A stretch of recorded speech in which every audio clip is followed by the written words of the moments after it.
kita ada beberapa peringkat yang maksudnya ada beberapa kumpulan pemilik tanah dalam sistem awam. Di peringkat kerajaan persekutuan, kita ada di bawah Pesuruhjaya Tanah Persekutuan ataupun di bawah kementerian masing-masing. Sebenarnya semua ada tanah. Ada tanah yang telah disimpan untuk program-program, ada tanah yang khusus untuk program-program pertanian dan sebagainya, ada tanah yang memang reserve. Perkara yang sama juga di peringkat kerajaan negeri ada tanah masing-masing, malah di peringkat majlis ataupun pihak berkuasa tempatan pun ada tanah masing-masing.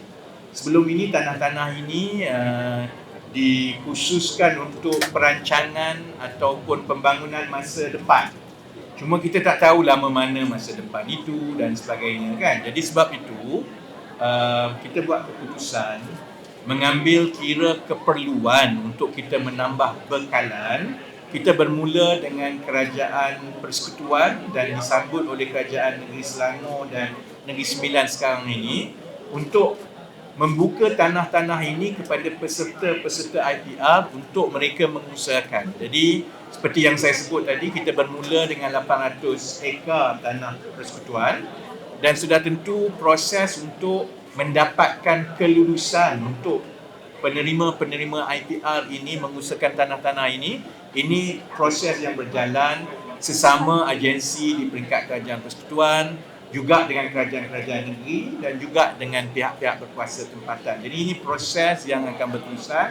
Itu yang saya sebut sasaran kita ialah untuk tahun 2023 ini kita membuka 5,000 ekar dahulu untuk kita buka kepada program-program ini. Saya yakin kerajaan-kerajaan negeri akan menyambut baik kerana ini juga akan mewujudkan peluang pekerjaan di peringkat setempat, terutamanya di negeri-negeri yang ada banyak migrasi ataupun perpindahan golongan muda daripada negeri ke kawasan bandar, kerana bila tanah dibuka dan ada ekosistem yang boleh menjamin kelangsungan pendapatan. Sebenarnya contohnya kalau mereka mengusahakan tanah di kawasan luar bandar dan pendapatan mereka RM2,000 hingga RM2,500 sebulan dengan kos sara hidup seperti sewa dan lain-lain yang lebih murah di kawasan luar bandar, mereka mempunyai kedudukan ekonomi yang lebih baik untuk tidak berpindah ke bandar. Jadi pada masa yang sama mereka ada peluang pekerjaan, mereka juga membantu untuk kita mengatasi masalah bekalan makanan setempat. Jadi saya ingat ini program yang akan disambut baik oleh semua kerajaan negeri. Tahniah kepada Kerajaan Negeri Selangor dan Kerajaan Negeri Sembilan yang paling awal menyertainya, dan kita akan bekerjasama dengan setiap kerajaan negeri dan saya akan pergi berjumpa dengan setiap menteri besar supaya mereka memperuntukkan tanah yang ada di bawah kerajaan negeri untuk program-program ini di seluruh negara. Kita memang sudah ada sebenarnya pangkalan data miskin tegar. Yang ini yang disebut sebanyak 126,000 orang keluarga miskin tegar, dan proses ini sebenarnya telah pun berlaku berpuluh-puluh tahun melalui satu pangkalan data dalam kerajaan yang dipanggil IKASIP. Proses ini adalah proses yang bermula di peringkat akar umbi. Maksudnya ketua kampung ataupun penghulu apabila mereka kenal pasti ada kumpulan miskin tegar dalam kawasan mereka, mereka akan bawa ke pejabat daerah. Pejabat daerah akan siasat, akan sahkan dan mereka masuk ke dalam IKASIP.